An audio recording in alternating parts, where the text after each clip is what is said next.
Halo pemirsa, selamat datang kembali di No Hub News.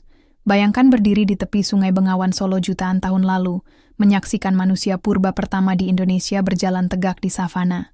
Siapa mereka? Bagaimana mereka hidup? Dan mengapa Indonesia jadi kunci memahami evolusi manusia? Hari ini, kita akan menyelami misteri manusia purba pertama di Nusantara. Itu tadi No Hub News, jangan lupa subscribe, like, komen, dan share. Indonesia, dengan lanskap tropis dan sungai-sungai purba, adalah salah satu pusat penemuan fosil manusia purba terpenting di dunia.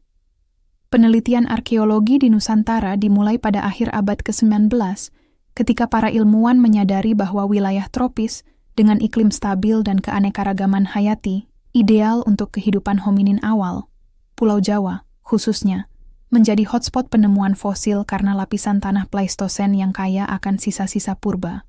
Manusia purba tertua yang ditemukan di Indonesia adalah Meganthropus paleojavanicus, yang hidup sekitar 2 hingga 1 juta tahun lalu pada zaman Pleistosen awal.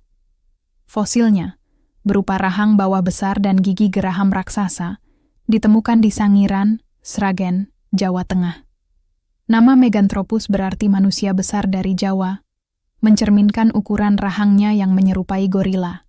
Dengan tubuh kekar, kening menonjol, dan tulang pipi tebal, Meganthropus diyakini sebagai hominin yang kuat, hidup dengan mengumpulkan tumbuhan seperti umbi dan buah di lingkungan savana berhutan. Namun, apakah Meganthropus benar-benar manusia purba pertama di Indonesia? Beberapa peneliti menduga fosil Homo erectus di Bumiayu, Brebes, Jawa Tengah, yang berusia sekitar 1,8 juta tahun, mungkin lebih tua. Fosil ini, dikenal sebagai Homo erectus bumiayuensis, menunjukkan kehadiran hominin yang lebih cerdas, dengan postur tegak dan kemampuan berburu. Perdebatan ini menjadikan Sangiran dan Bumiayu sebagai situs kunci untuk memahami asal-usul manusia di Nusantara. Fakta menarik, Sangiran, yang kini menjadi situs warisan dunia UNESCO, menyimpan lebih dari 50% fosil manusia purba di Indonesia, menjadikannya kapsul waktu evolusi manusia. Meganthropus paleojavanicus pertama kali ditemukan pada 1936 hingga 1941 di Sangiran. Fosil rahang dan gigi yang ditemukan menunjukkan bahwa Meganthropus memiliki otot kunyah kuat, cocok untuk mengunyah makanan keras seperti umbi, biji, dan akar. Dengan tinggi diperkirakan 2 meter dan berat hingga 100 kilo, mereka adalah hominin raksasa untuk masanya. Kehidupan Meganthropus berpusat di lingkungan Sungai Bengawan Solo, yang pada Pleistosen awal adalah daerah rawa dan savana kaya sumber makanan. Mereka hidup secara nomaden, berpindah mengikuti musim dan ketersediaan makanan. Bukti arkeologi menunjukkan bahwa Meganthropus belum mengenal api, sehingga makanan mereka dikonsumsi mentah. Alat-alat sederhana, seperti batu atau ranting, mungkin digunakan untuk menggali umbi atau memecah kacang. Namun, status Meganthropus sebagai manusia purba pertama masih kontroversial. Beberapa ilmuwan berpendapat bahwa fosil Meganthropus sebenarnya adalah varian Homo erectus atau bahkan Paranthropus, genus hominin robust yang ditemukan di Afrika. Analisis rahang menunjukkan kemiripan dengan Paranthropus boisei, tetapi lingkungan Jawa yang berbeda mendukung hipotesis bahwa Meganthropus adalah spesies unik yang berevolusi di Asia. Fakta menarik, rahang Meganthropus begitu besar hingga awalnya disangka milik kera raksasa, tetapi analisis lebih lanjut membuktikan bahwa mereka adalah hominin bipedal yang berjalan tegak. Sekitar 1,8 juta tahun lalu, Homo erectus muncul di Indonesia, dengan fosil tertua ditemukan di Bumiayu dan Sangiran.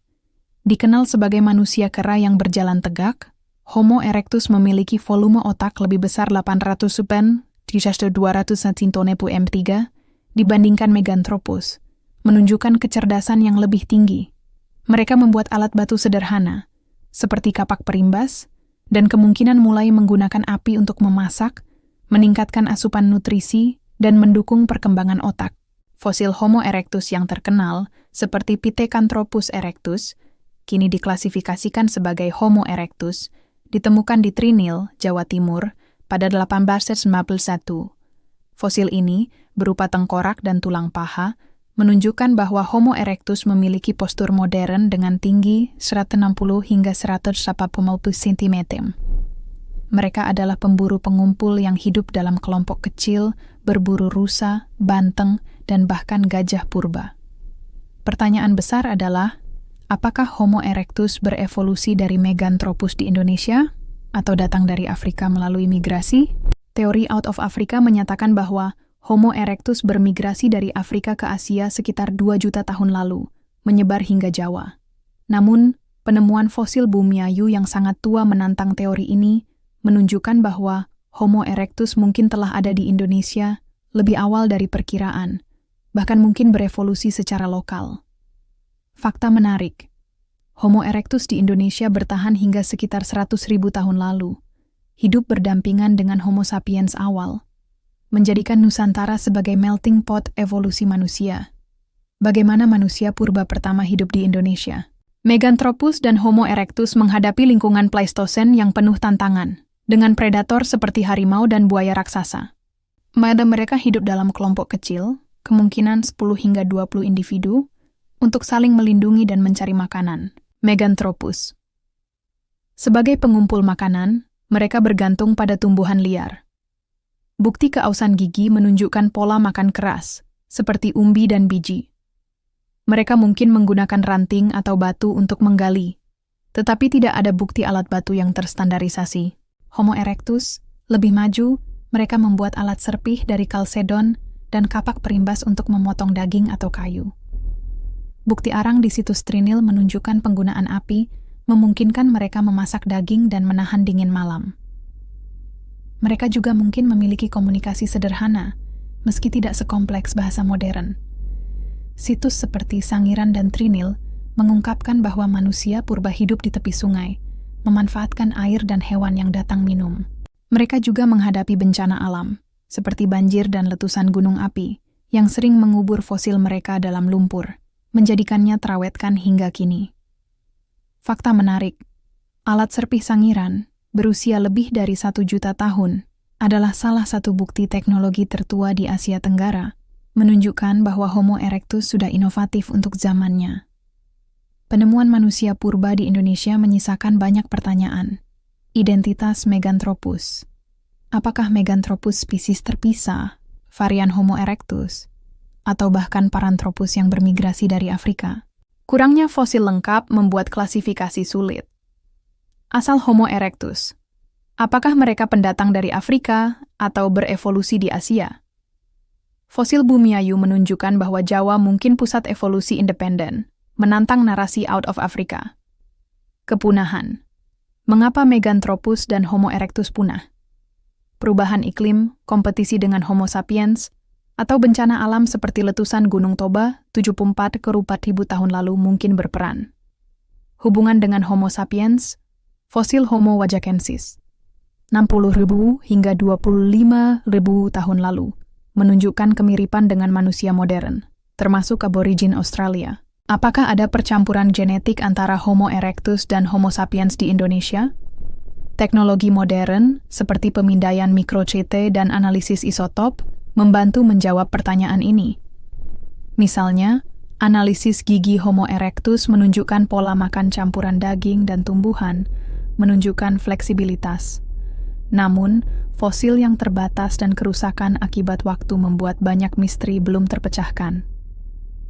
Fakta menarik, penemuan fosil Homo floresiensis di Flores yang hidup hingga 50.000 tahun lalu menunjukkan bahwa Indonesia adalah rumah bagi keragaman hominin yang luar biasa, termasuk hobbit kecil ini. Kisah manusia purba pertama di Indonesia adalah tentang ketangguhan dan adaptasi. Meganthropus dan Homo erectus bertahan di lingkungan yang keras, menunjukkan bahwa inovasi dan kerjasama adalah kunci kelangsungan hidup. Pelajaran ini relevan di era modern, di mana perubahan iklim dan krisis lingkungan menuntut manusia untuk beradaptasi. Situs seperti Sangiran dan Trinil juga mengingatkan kita akan pentingnya melestarikan warisan arkeologi. Penelitian manusia purba tidak hanya mengungkap asal-usul kita, tetapi juga membantu memahami bagaimana manusia berevolusi menghadapi tantangan alam. Indonesia, sebagai pusat penemuan fosil, memiliki tanggung jawab global untuk melindungi situs-situs ini dari kerusakan akibat pembangunan atau penjarahan. Fakta menarik. DNA modern masyarakat Indonesia menunjukkan percampuran genetik dari berbagai gelombang migrasi, termasuk Homo sapiens yang tiba 50.000 tahun lalu, menghubungkan kita dengan leluhur purba. Dengan mempelajari manusia purba, kita belajar bahwa manusia adalah bagian dari pohon keluarga besar yang terus berevolusi. Pertanyaan tentang siapa manusia purba pertama di Indonesia mungkin belum terjawab sepenuhnya, tetapi setiap fosil membawa kita lebih dekat pada kebenaran tentang asal-usul kita. Itu tadi No Hub News. Jangan lupa subscribe, like, komen, dan share. Sampai jumpa pada update berikutnya. Tulis di kolom komentar, menurutmu, apakah Meganthropus atau Homo erectus yang layak disebut manusia purba pertama di Indonesia? Sampai jumpa pada update berikutnya.